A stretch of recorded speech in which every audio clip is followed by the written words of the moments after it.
Defence analyst brigadier retired Ghazanfar صاحب ہمارے ساتھ موجود ہیں. بہت شکریہ سر آپ کا. بریگیڈیئر صاحب، یہ اتفاقی ہم کوئنسیڈنس سمجھیں کہ ایک جانب جب سے افغانیوں کے یہاں پر انخلا کا عمل شروع کیا گیا ہے اور ساتھ ہی ہم دیکھ رہے ہیں کہ دہشت گردانہ کارروائیوں میں اضافہ ہو گیا ہے، تو یہ کوئی مماثلت ہے یا پھر آپ سمجھتے ہیں اتفاقیہ چیزیں ہیں؟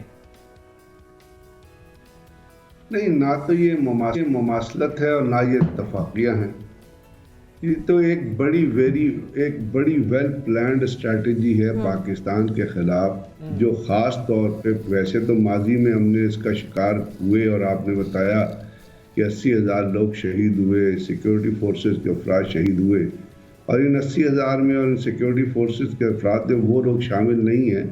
جو اب شہید ہو رہے ہیں، جس میں 14 سپاہی شہید ہوئے، ایک جے سی او، 13 سپاہی شہید ہوئے گوادر میں، کل 8 سپاہی شہید ہوئے کے پی کے ساؤتھ میں، اس کے بعد آپ کے بم بلاسٹ میں 2 پولیس والے شہید ہوئے یہ لوگ، اور اس کے بعد پولیس سے لائن میں جو 100 لوگ شہید ہوئے تھے، یا زوب میں جس طرح ہوا، یا پنجگور میں جو ہوا، یہ ایسٹیمیٹ اس کے اندر ابھی شامل نہیں ہے. تو یہ مماثلت بھی نہیں ہے اور یہ اتفاقیہ بھی نہیں ہے. اصل میں یہ ہے، خاص طور پہ جب سے افغانستان کے اندر سے امریکن فورسز نکلی ہیں اور امریکن فورسز جاتے ہوئے وہ تمام اسلحہ، لیٹسٹ اسلحہ M4A1 رائفل سے لے کے نیوکلیر اپنا نائٹ ویژن سائٹس تک، اور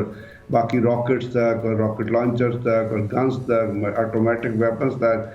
وہ افغانستان کے اندر اس لیے چھوڑ کے گئے تھے کہ یہ دہشت گردوں کے ہاتھ لگے. کیونکہ پاکستان، ہم ایک چیز تو ہمیں کہنی پڑتی ہے مجبوراً،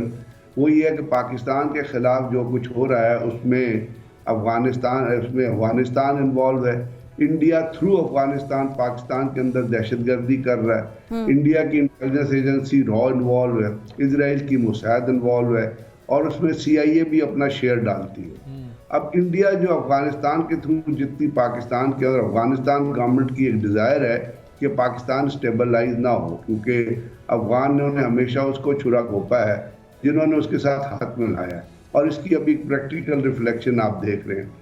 اب اس کے ساتھ ساتھ پاکستان کو بلیڈ کرنے کی جو کوشش کری جا رہی ہے،